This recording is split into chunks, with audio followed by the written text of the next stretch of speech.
All right, so welcome back to Breakthrough, where we talk about business strategy, execution, and the results for your business. And that means topics that are going to help you every day, both running your business and maybe setting it up for the first time. If you haven't built a business, maybe you're getting ready to think about it, this is a show for you. My name is Paul Barron. We're going to host you out today, and this is going to be a topic on brands versus a business. Now, a lot of people think that building a business and building a brand is kind of the same thing. Not necessarily the case. So we're going to get into all of that. Before we do, we're going to, of course, thank our sponsor, Bench Accounting, and this is, again, for a small business like maybe the one you're running out there today. Bench Accounting is a software platform that is online, so it's in the cloud. You don't need a computer or a system that can handle it, like maybe a QuickBooks type thing. This product is all online, and it's a great tool for beginning businesses. We've got a great discount offer, so you're going to click the link below and get 20% off your offer at Bench Accounting. So make sure and join us on doing that to help support the show.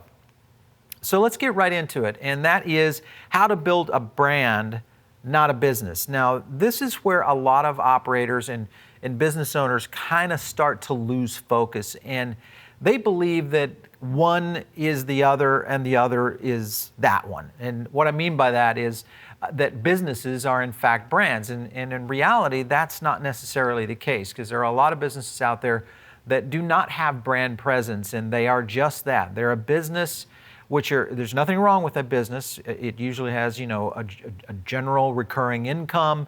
You've got, maybe it's a lifestyle business that you're running or you're operating, even if you're in the restaurant business or other types of businesses. But building a brand is a whole different game. And there are a lot of great examples that I'm going to break down. And today I'm going to take a look at a couple of examples I think that you'll recognize. One of the things that I get asked the most is, why does it matter? Why does it matter if you're building a business? Why do you need a brand? So let's kind of talk about it. A brand is going to build value, much like a business, but a brand can exponentially grow.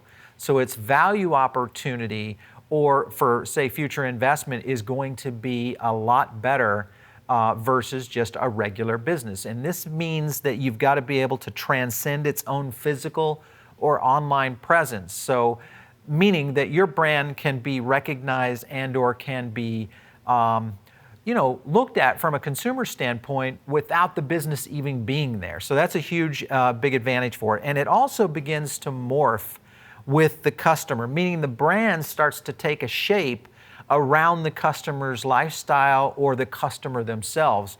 When you have a business, it's very difficult to do that. But when you have a brand, you can do that. Your brand can do that. It can be something that's unique to each individual versus a business is just a general service.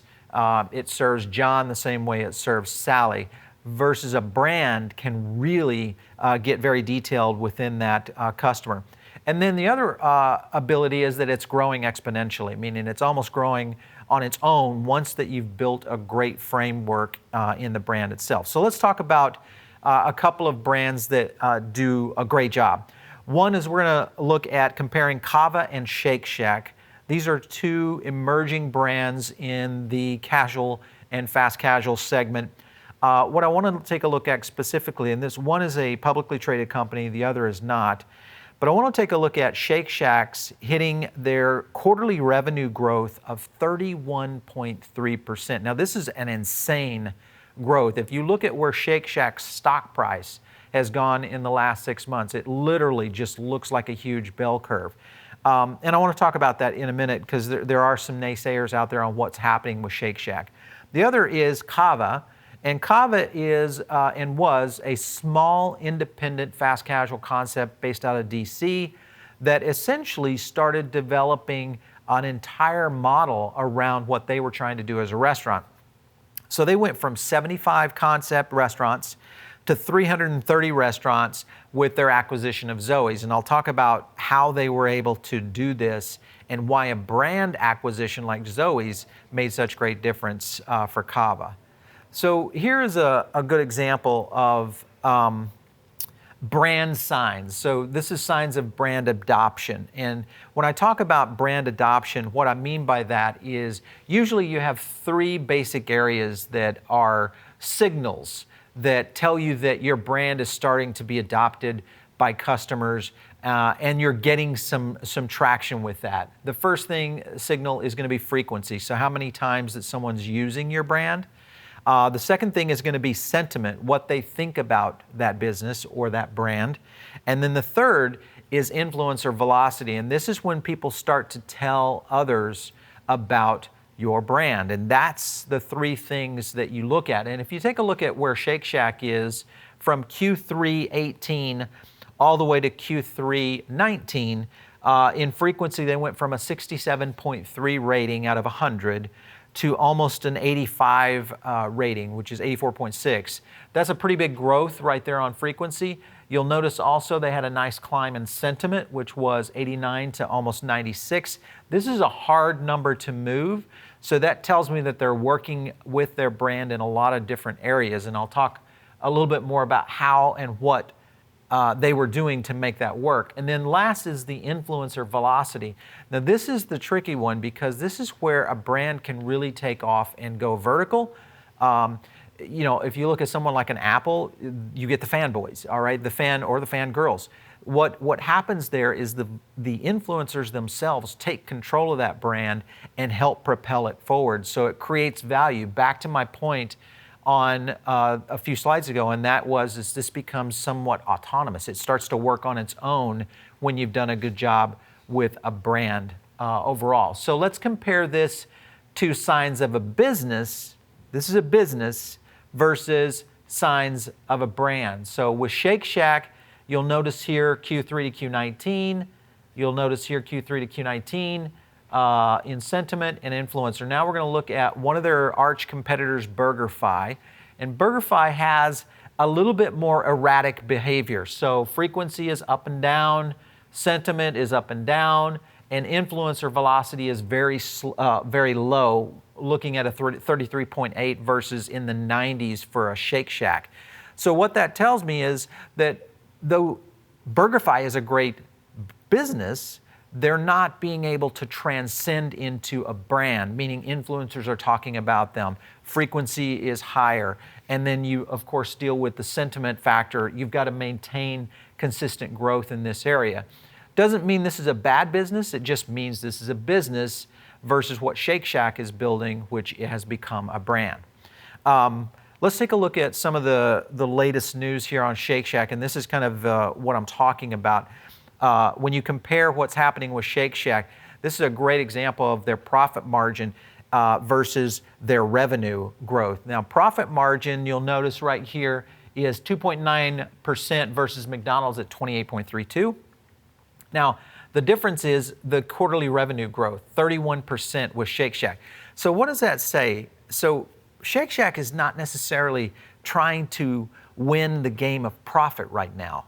They're building a brand. So what they're doing is putting together growth for that business and that brand, and it's showing up in their P&L. Now, this is something that a lot of analysts are looking at and saying, hey, listen, if you can't show profitability when you're running a brand like this, then that's a problem. So Shake Shack obviously has had a great climb in terms of their stock valuation.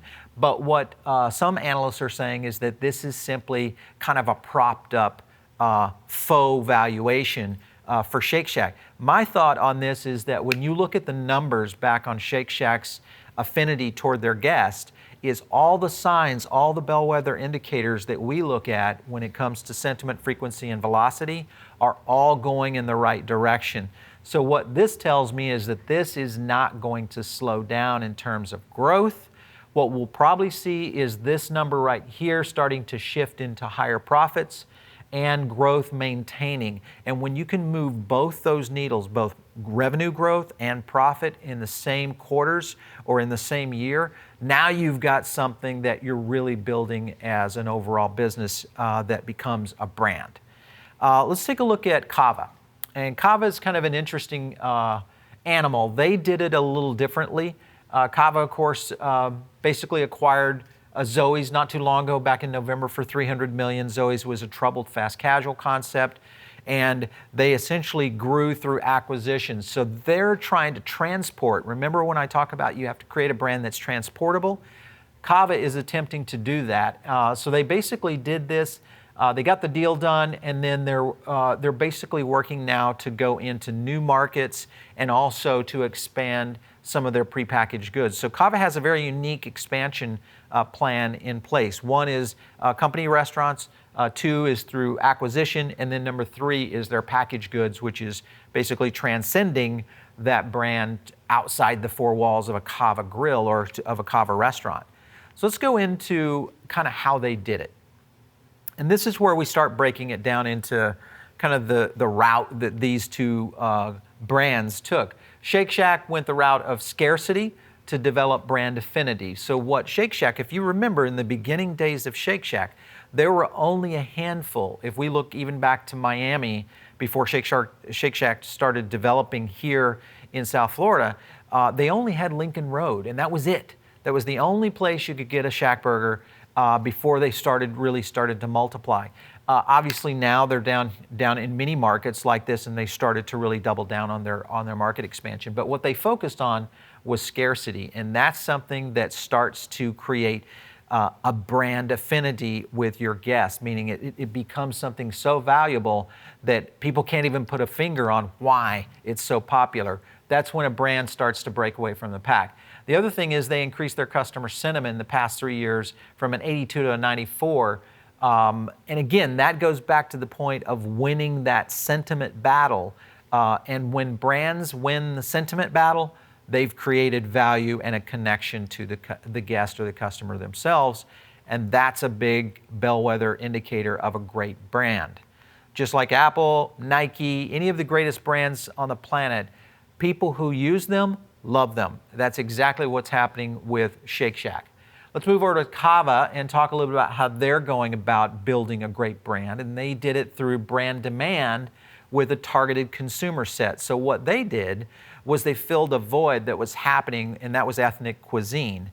They're in DC when they first launched. They went after a very targeted consumer set in the suburbs, and they won.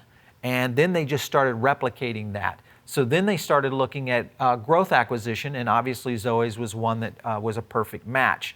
Their third strategy was adding industry icons and advisors. Again, another key brand move that we're finding is doing a great job in the restaurant industry, and that is to bring on these great advisors and people to your organization that can really amp you up to the next level. They did it with a guy like Ron Shake. Ron Shake comes from and is the founder of Panera Bread. He did this 25 years ago.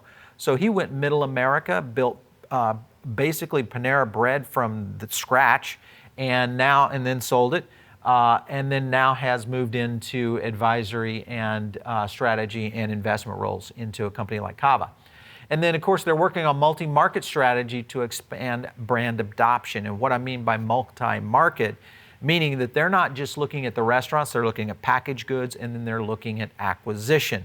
So as you can see, there's a lot of variables on how brands and businesses are built and run. A business, again, is something that basically isn't gaining value at a compounded rate. A brand, once you set it in motion with the right strategy, this thing starts to build on its own. It's almost building while you sleep. So those are the great businesses that if you have a great business that you're trying to basically get to, is getting to that kind of level as a brand. And hopefully if you looked at that, about what we talk about here on the network a lot, and we look at breaking down a lot of these brands on a week in, week out basis here on Breakthrough, this is really kind of where we dive into it. Our next topic is going to be going into the strategy and the actual execution things that you can be doing to take your business to the next level. So if you haven't had a chance, and maybe you have not heard, we have a great program that does exactly this for your business, taking your business to a brand. Just visit us over at paulbarrongroup.com. We can do that, and of course, that's where we can really dive into your, what you're doing and really find out, do you even have a business that can make that leap to the next level. So make sure and stay tuned right here. We'll be right back. We are going to have 3, and as we always try to deliver, 3 great strategies for your business to make it a great brand. So stay tuned right here. Has your business hit a wall? Is your competition eating your lunch? I've been building breakthrough brands for over 20 years with experience right from the trenches. We deliver strategy, execution, and follow-through results in branding, technology, operations, marketing, and leadership. Become the breakthrough brand you should be.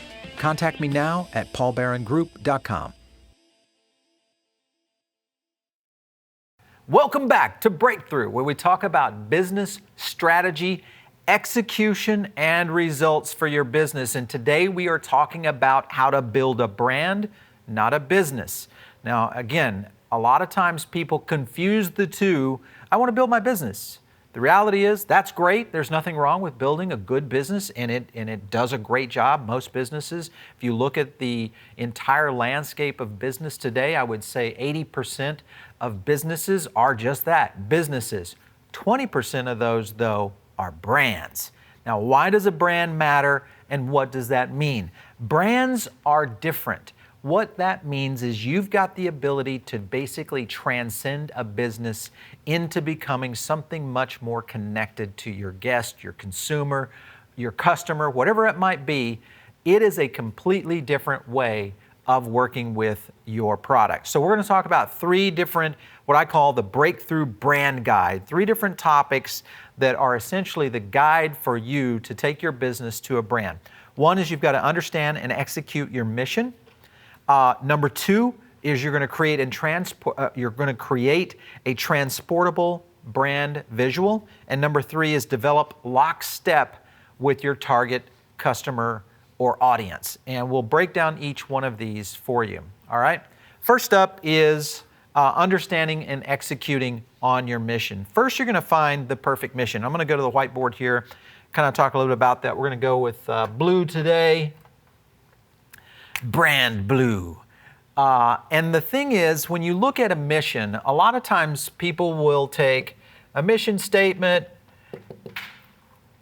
and you have a few things that are the bellwethers. So the things that matter most to what you're trying to do as a business. It might be, let's take Foodable for a second, our own network. So what we wanted to do on a mission was create, 1, value for the industry. That was one of our biggest things. The way that we were going to do it is we were going to tell good stories. All right? So we are looking at content because there's a lot of content out there. What separates us from from other businesses was we were going after the good stories of the industry. And then the last thing was we were going to create a product that had high value. So this was meaning quality. This means speed. This means, in some cases, in our situation, distribution, things of that nature, but super value for what one of our customers might get. So finding your perfect mission for your product market fit, and when I say product market fit, means you've got to have a product that's going to fit the target markets, and this can be multiple markets, market 1, market 2, but it's got to be a fit for what you're trying to do as a business. Now, there's a lot of people compare this to what they call, I think it's minimum viable product, MVP. MVP is a little different. MVP is going with, like when you're developing a business for the very beginning, meaning you're going with the minimal viable product, meaning you're building the least you can to find out if it'll actually fit one of these areas for your customers. So that's when you're usually in a startup. If you're a developer or someone like that, that's what they do is an MVP versus a product market fit. So again, mission is going to be key on developing the first cornerstones of what your brand is about, and then finding that product market fit is super important, because if this doesn't match this, then you have what I call a brand mismatch. Your brand doesn't fit your market, it will never become a brand. So that's a big one. Translate that mission into a product. And this is a process that is not easy to do. The first test is if you have a brand versus a business. So if you can translate what you're doing in this mission right here to a product, okay? If you can translate it into a product, now you've got a brand. This is a key step in the brand building process that a lot of people miss because they think, hey, I'm going to build a new widget, or let's take the restaurant industry, I'm going to build a new brand. But in reality, maybe their mission isn't core. They don't have all the mission components in place. And really what they have is a business or a basic product. And a lot of people will tell you that when they look at something that you're building or that you've got in terms of business, they'll tell you, hey, this is a product or a service, not a business. That's even lower than this is a business, not a brand. So anyway, the next thing is we're going to go into expand the mission into advocates. So now you've taken this, remember, we're off the mission statement here. Now you're going to expand this mission into the advocates, okay? Now these people are where a business becomes a brand. Remember I told you that brands essentially kind of work 24/7. They are working even when you're sleeping. And the reason is because you've taken a mission and created a great product and now developed advocates for it. So I talked a little bit about this in a previous video about how Apple had done that, how Nike has done that. And they create fans that are so rabid about their brand that they help kind of perpetuate that brand out there. So it's a huge value. So this is the number one thing you're going to be doing. Again, on understanding and executing your mission, find your perfect mission for your product market fit right here. Make sure that you translate that mission into a product. Get to this point right here with a quality product. And then, of course, expand that mission into advocates. And remember, you've got to have that product market fit in the meantime to make sure that the product you are using it. And I'll give you an example of how this is done. So if you look at, let's look at brand velocity now over here. Shake Shack, on another video, we talked about Shake Shack and how they were able to do this. Brand velocity was one of the main things that I talked about. This is Shake Shack's brand velocity indicator, meaning how many people are talking about that. Remember, going back to whiteboard, we were talking about having the advocate. Well, this is exactly what I'm talking about right here. Acceleration of influence is a razor-thin process that has to be cultivated constantly. Now, let me talk to you about this because this is a really important step in building a brand. When you are building a brand, the influencers that you're essentially getting to advocate for you can turn on you on a dime. That's a big problem. It's really a very narrow, razor-thin process that you have to do it.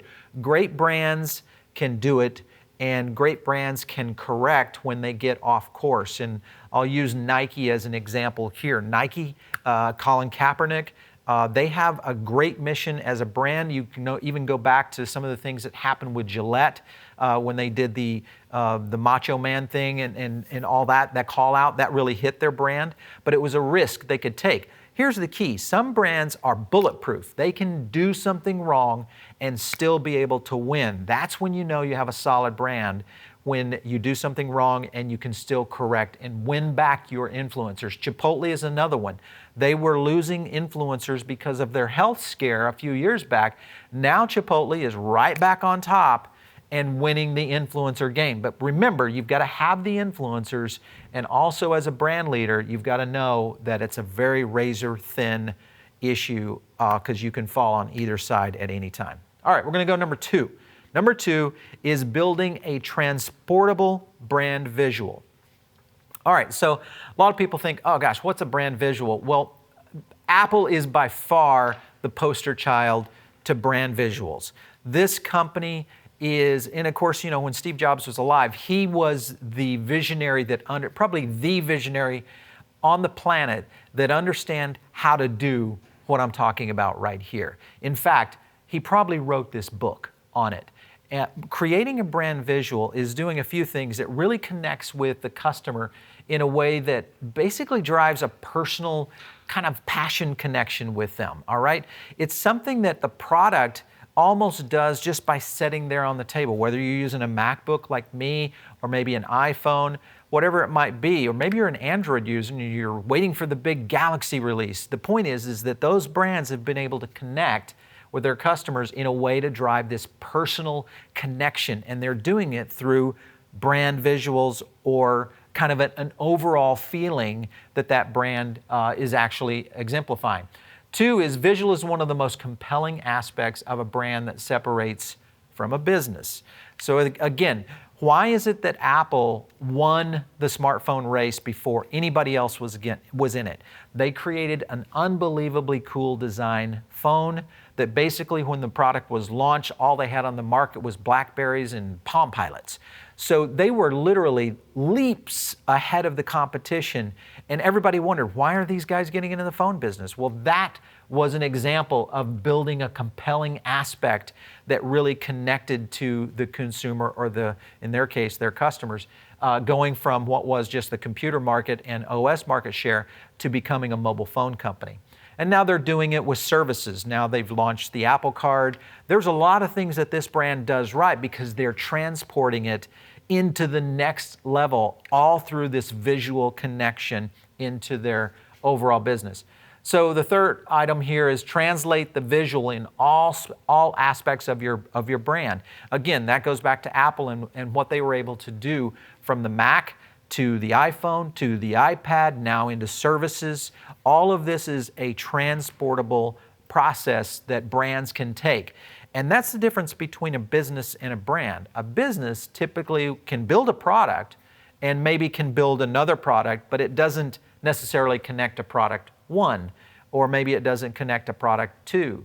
A brand starts to build product on product on product, and they all seem to mesh together. So what Sony and Panasonic have even done this in the DSLR race for being able to provide a product. And again, they're winning that brand affinity with their customers, even with studios like us.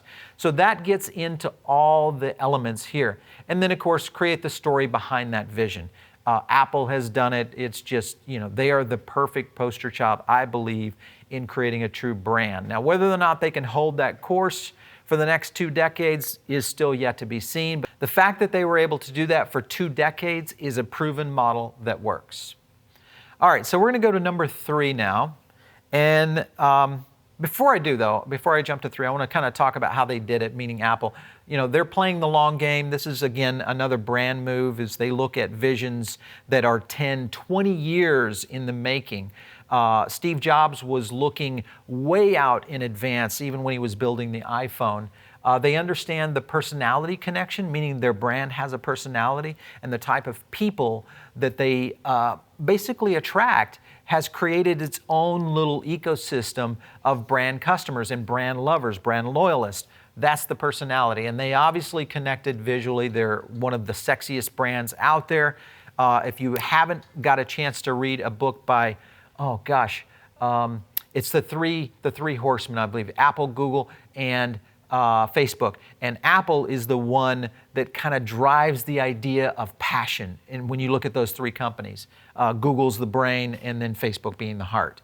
And then number 4 right here is they stayed true to the brand charter. And if you are a brand, you start to develop a charter over time of what your core elements are. And that means your mission and your vision start to combine with your products themselves. They start to mind meld, so to speak, all into a brand charter. And those are the things that are probably the most difficult things to achieve, but definitely can separate your business from a brand. All right, so let's go to number 3. Now, number 3 is make sure that you're staying lockstep with your target customer. Again, we'll go right back to Apple, and a good example is they basically went in. Remember, we were talking about product market fit and minimum viable product. So they really got a product market fit honed in, and they were lockstep with what the needs were for the market, and they fit the void, and it was just a perfect match, and hence history was made. The iPhone took dominance market share, and basically they won the market right through there. So next was understand the match of the mission and the vision to your customer. And we also talked a little bit about that on the whiteboard. Vision and mission start to come together when your mission is in place and the vision for what you have as a brand going to the next level. When those things start to come together, that's when you've started to really accelerate your brand growth. So again, that goes into your next phase here, which is expand and duplicate verticals. Apple's another great product that has done that, and that is expanding into additional verticals. So they started with the computer, phone, tablet, services, and so on. Nike's done it with great shoes, but Nike also has a great apparel line, but also Nike is a brand in itself. There's several brands that have been able to do this with expanding into duplicate verticals, but remember, you got to stay true to those core qualities in your mission of what makes up your business. Very important that you do that when you expand.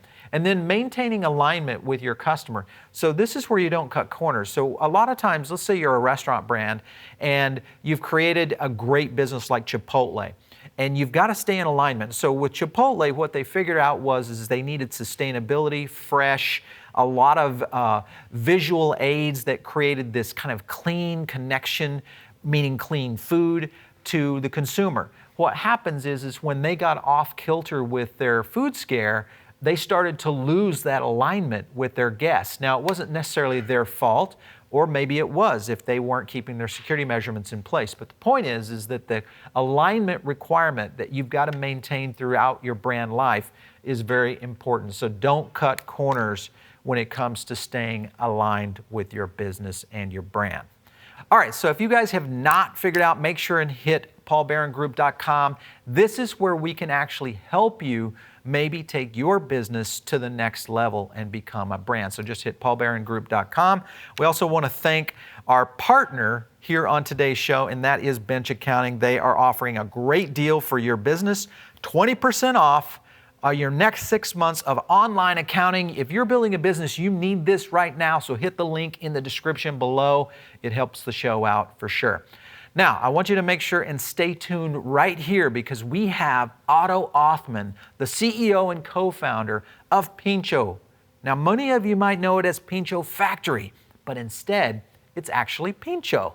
Now, the reason is I think this company is a business that's getting ready to jump into a brand.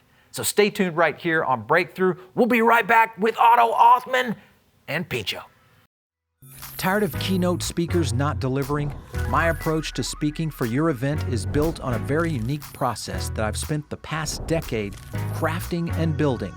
With the power of my social data index, I deliver consumer science and behavior on any imaginable domain. When I speak, I set trends based on a unique set of these insights, all customized to your event. The future of business is not data. It's the science of data interpretation that can uncover the vast potential of your business. Contact me now to speak at your next event. Email me, paul@pbg2.com, or reach me on Twitter @PaulBarron. All right, so welcome back to Breakthrough. This, as I promised, is going to be the thing you were waiting for, and that is Otto Othman here from Pincho. Great to see you, man. Hey, how are you, man? All right, so CEO and co-founder, Pincho, formerly known as Pincho Factory. Prince. Yeah. Formerly known as Pincho Factory. You Right. guys did some great branding work, so we're going to get a chance to dive into that. For some of our viewers who don't necessarily know the brand Pincho, kind of give us a rundown. Yeah, sure. Pincho Factory was born in 2010 out of a 4th of July barbecue joke. My background, I was actually in marketing and advertising for many years in 4th of July barbecue with my co-founder Nidal. After a couple of drinks, we decided to open a Latin street food concept with my mom's recipe, the pinchos. They were a hit amongst our friends. So I told them, hey, why don't we open, like this Latin street food concept, food that you would find in the streets of South America. We'll put it in an elevated setting. And, fast forward 9 years now, we're at 12 units. That's great. In South Florida, yeah. Yeah. So the pincho itself was not necessarily a known cuisine when you look at some of the ethnic cuisines Right. that have kind of elevated in the fast casual Right. segment. Pincho was really one of the first players in that area. Right. So, when we looked at the space, there was nobody doing Yeah. what we're doing, right? And pincho essentially is a skewer, is a kebab. Yeah. But it's not your traditional Mediterranean or Middle Eastern kebab. It's more what you find in Puerto Rico, more you find in Brazil, Colombia. So when we saw that opening, we said, okay, we really got to own that space. So according to Foodable, in the top 150 emerging chains of last year, we're Yep. the only Latin American street food concept. Yeah. Yeah. What is a tostones? Tostones is a plantain, essentially. Right. Is basically... And you use that as almost like the bun. Right. So in Venezuela and Puerto Rico, it's called jibarito. So a lot of people use that for sandwiches, primarily for like pulled pork or pulled beef. We said, you know what, why not just make it into a burger? So it became a very popular dish in our locations here in Miami. Yeah. Primarily the gluten-free crowd, they love the burger. Love that product. Yeah, absolutely. So Otto, we are talking in today's episode about building a brand, not a business. Okay. And when we looked at Pincho in the early years, it's kind of, and we see this a lot with fast casual, is that we think, well, are they capable of scaling, Right. turning a business into a real brand? Right. And we kind of saw you guys and said, okay, here's maybe an up-and-comer, a rising star Right. that could break out. We'll see what happens. Obviously, you guys kind of hit the ground running. Right. Growth has occurred, Right. and you've done it. So talk to me about your recent rebranding campaign, kind of the whole genesis of how that got going. Yeah, sure. So as you know, right, we're a Pincho factory. In Miami, the word Pincho is a very well-known word. So as we started traveling and going to different conferences and meeting different people from the industry, I found myself more than once having to explain what Pincho Factory was. People would come up to us and be like, "Oh, cool. Where's your factory?" And I'll be like, Yeah. "We're not a factory. We're a restaurant. It says burgers and kebabs right under it." And they'll be like, "So you manufacture burgers and kebabs?" Like, no, we're a fast casual restaurant. All right. So if we were like kebab factory, people would have understood right away, Yeah. or taco factory, people would have gotten it. So Pincho Factory, people weren't really grasping it. And interesting. I was Michael Astoria from N Pizza, a good friend of mine. He looked at me and said, "Dude, just drop the factory already," right? And funny enough, Jim Mises from Blaze, who happens to be one of our mentors and sits on my board, also was always saying, "Hey, you got to drop factory." So I said, "Okay, you know what? I think it's time to maybe drop factory." So I hired an agency. They gave me a couple of options of what Pincho, Latin street food, Miami Right. street food. I wasn't 100% convinced. So instead of doing a traditional, going asking a ton of people here in Miami what they thought, or a focus group, I said, you know what? Let me just go ask people outside of Miami. So I went to kayak.com, I bought a ticket to Chicago here. I stood in the middle of the airport with 6 pieces of paper, and I started randomly going to strangers and said, "Hey, my name is Otto. I'm a student at a school." Well, the first person that didn't say student, they totally looked at me super weird. And I'll say, "Hey, I'm a student. I would love for you to guess what this is." And I'll just show them Pincho in the tagline, and ultimately ended up Pincho Latin American Kitchen ended up being the most favorite, word. So we okay. came back and we said, "Okay, we gotta rebrand, right?" Interesting. So the process for your business to essentially kind of elevate Right. what was happening in Pincho, what are some of the things that you guys did internally, whether it was culture, Right. kind of the whole look, the feel, that visual element? Right. Because So your stores are very kind of urban, right, hip, very right. cool So vibe. so one of our things initially was we didn't want to be this Latin place for Latin people only, right? We wanted to be this super cool Latin American joint, and you don't have to be loud to be Latin. Like Right. you can be amazing, super cool, super hip, right? Just like any other Latin restaurants you go to Colombia and Brazil, Yeah. it's not always the red, white, and green and all these loud colors. So like interiors are very, very important for us, and we would like to celebrate, the locations that, the neighborhoods that we're in. But for us, part of this rebrand was really important, was to really align the entire organization Gotcha. as to what we stand for, right? Yeah. It's from our core values, from who we stand, what's our mission, what's our goal, what we're trying to do, right? It's, as you know, the labor market, it's crazy right now to get people to come and work with you, it has getting harder. It's been harder and harder. So having that buy-in from the crew is like Right. super important. So we landed in three super important things, which was flavor, culture, and passion. Okay. Those are sort of the pillars of the brand right now. So not only for the outside, for the consumer, it's also our tagline. They're also our core values internally. Yeah. Right. I think a lot of people don't really, when they're starting a business or getting ready to try to elevate their business to a brand, is they lose that connection to Right. the mission or the core values or the mission statement of the business itself. And that's where you kind of go astray. I mean, because it definitely doesn't, because your brand can't align with it. Of course, Yeah. of course. And sometimes you try to be something that you're not, because you're trying to rebrand, because you're trying to, appeal to investors or appeal to people that have no sense of what matters to the people that are currently going to your establishment, your right? customers, sure. The customers. So for us, it took us a year and 4 months or a year and 3 months. Wow. The whole rebrand process. Okay. The agency that we've hired, they were like, enough, right? Because I was super picky about every single detail, but ultimately it ended up being fantastic. Yeah. It ended up being a very simple new look, but it was a clear evolution of the old one. Yeah. And not necessarily like, hey, what the hell happened, right? People walk in the stores like, you guys lost your identity? No. Sure. People looked at it, and I promise you, It was like an upgrade. every other Yeah. day we Yeah. get people saying, I called it Pincho anyway. I've always called you guys Pincho. Oh my God, I love, can I get a t-shirt? Can I get a hat? Right. So that's when you start feeling that, we did the right thing. Yeah, which is, to me, that is one of the key measurements Right. of a business becoming a brand, is the ability to have a transportable Correct. element to their brand. Right. Being able to start to evolve it and have the guests or customers kind of just plug right in and Right. follow you all the way through. Right. All right, so you guys had a very unique branding refit campaign Right. going, which was, kind of talk to us about that, the kind of Yeah, in the so night. that was a really cool campaign. So our team came to me and they said, hey, listen, we have a couple of ideas. Here's what we would like to do to sort of send the message that we're rebranding. And they were very cumbersome. And they were, when you have to explain the idea too much, Yeah. I was already like sort of turned off by it. And I told them, guys, I need something super simple. Yeah. I want something that's super, super, super cheap, right, in terms of execution, but brilliant, right? Yeah. That it's going to be a viral moment.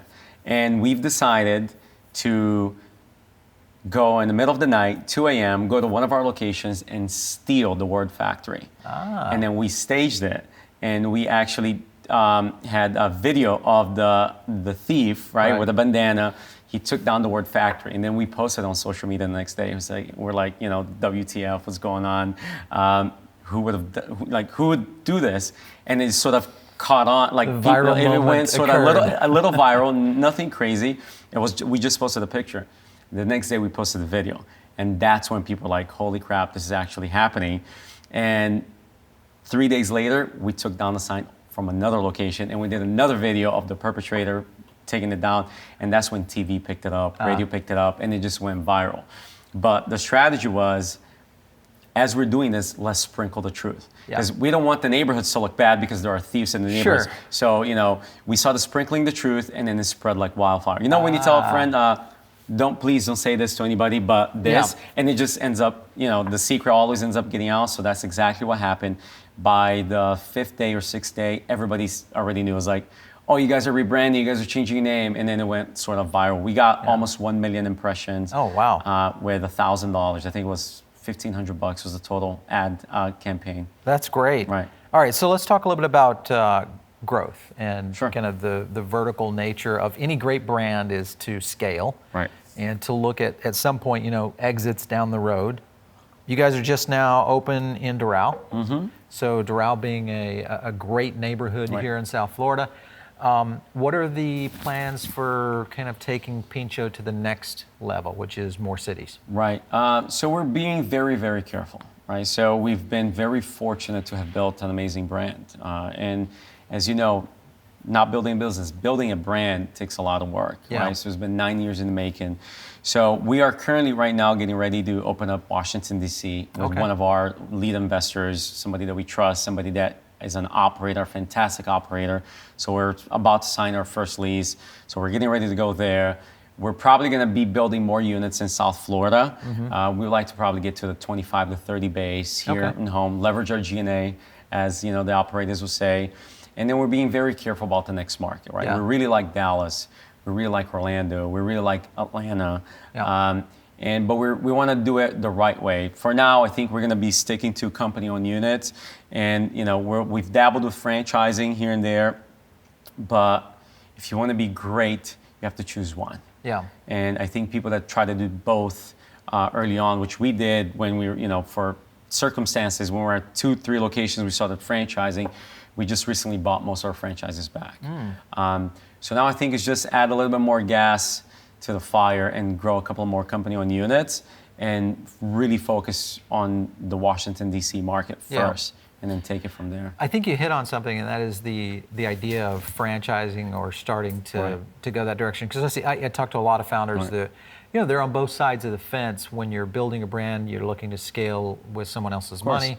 Franchising is a great way to do that, but at the same time, that connectivity to the brand, especially in its younger years, is hard to maintain. Was that one of the reasons you felt like you needed to keep control? Well, 100%. I mean, we've never liked the franchising route, primarily because of losing control of the experience, right? We're super big on controlling the experience from A to Z. And with franchisings, you have limitations. You simply, it gets a little bit, it's more politics involved. But then as a bootstrap founders, right, sometimes you have to you got to keep it alive. You got to keep it alive, right? So early on, we were in Miami. Banks weren't lending. It was very hard. Miami's not this hub of investors where you can, meet venture capitalists or meet, private equity groups are investing in the space. So it's a very tough market for us to raise capital, right? We ended up raising capital from investors from Washington, right? Just to give you an idea. So we did franchise early on, but we were very careful. We said, okay, if we're going to franchise, let's franchise just close to home, right, where we can support. Let's do 4 or 5 units, and and see where we end up where we end up from there. Thankfully, the 4 or 5 units did fantastic. And it was an amazing business. So now when we're looking at the EBITDA, you're looking at this business like, wait, our cash returns are phenomenal. And now you have interest from investors. Why franchise? Right? So that's sort of like how we ended up, going back to just building company-owned units. Right? And there's a lot of great models for this right now that have already been proven. If you look at Sweetgreen, even Chipotle, all the way go back to Starbucks. I mean, you have to understand, you have to know your why, right? And then what's our why? Our why, we want to be champions of hospitality. We want to, we want to have the best company culture out there. And with franchising, it's very tough. You can do it with fantastic franchise partners. But you have to know what you want to do early on and stick to that sort of North Star and that vision and say, okay, if we're gonna be the best franchisor, we're gonna be the best franchisor. You hire an entirely different team. As you know, it's 2 different sort of type of people to run an ops or to support. It's very different, 2 different animals. So, we dabbled early on with franchising, but I think now we want to stick a little bit more to, just doing the company-owned units and figure out what's next.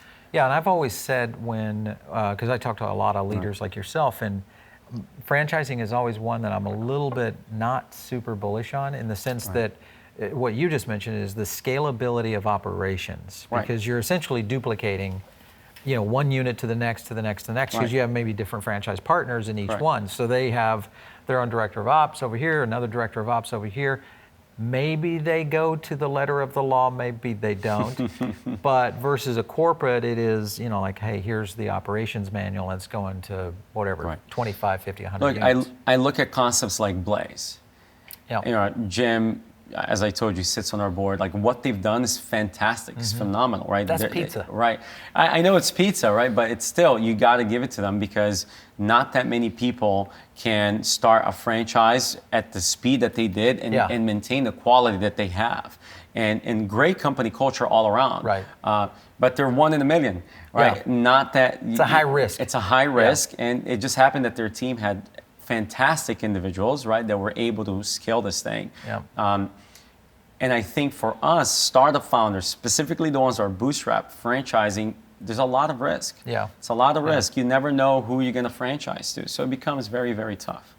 Okay, so stay on topic. We'll kind of wrap up here. But I want to look at when you're in the brand, you have branding in your background, the agency side.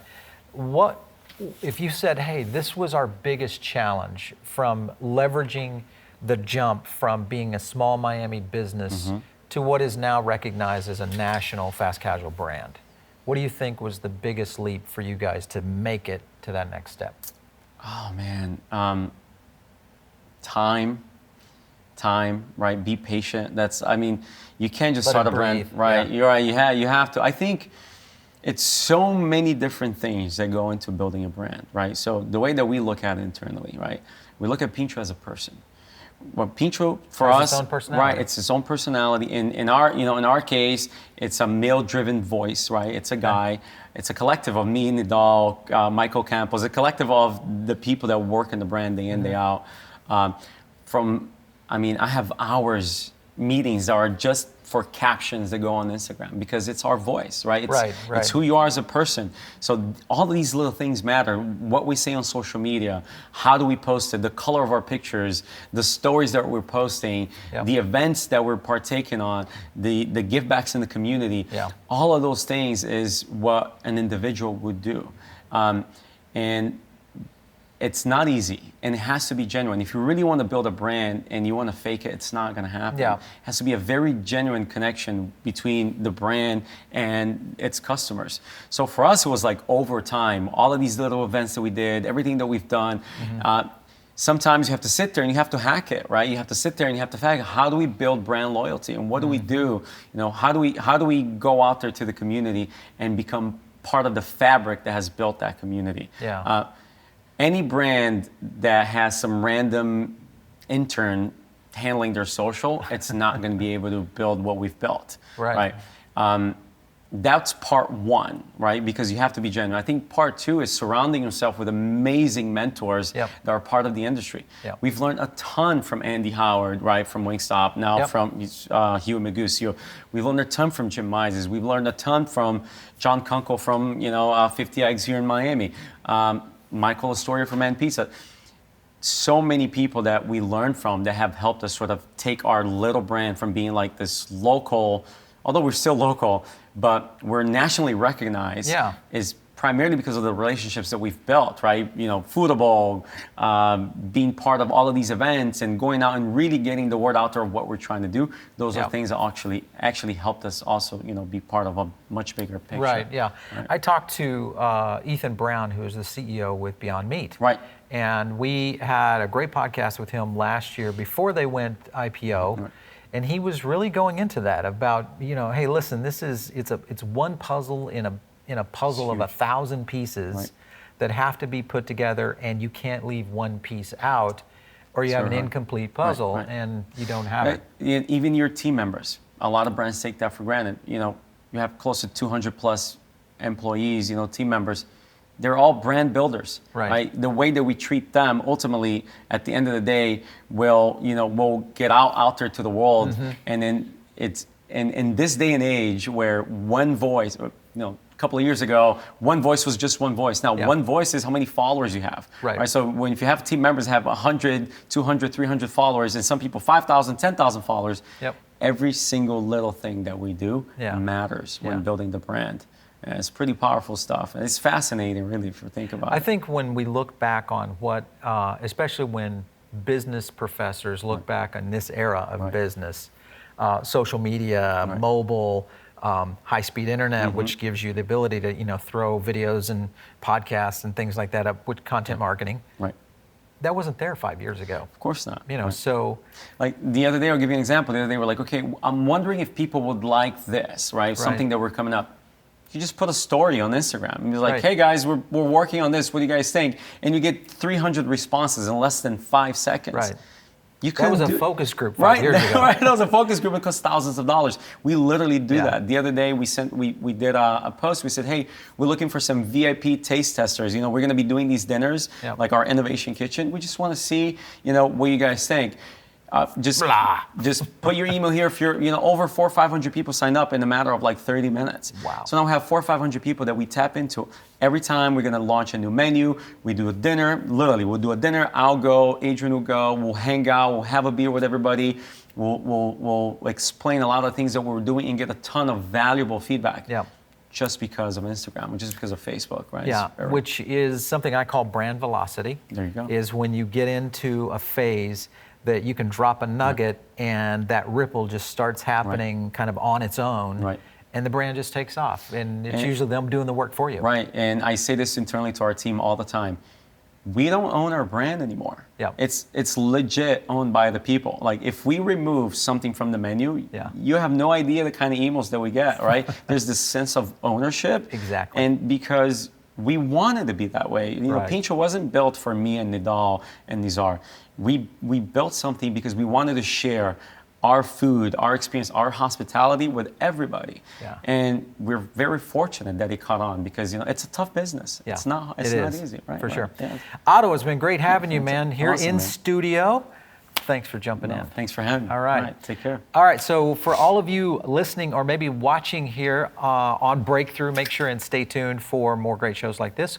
We do a breakdown try to do it every week, where we give you 3 tips and strategies of how to build your business, whether you're in the restaurant business or you're just launching maybe a new brand. And then we also cover a little about what the challenges and the problems in the industry are. So stay tuned right here on Breakthrough. Make sure if you have a show idea to send it to producer@foodabletv.com. We'll catch you soon.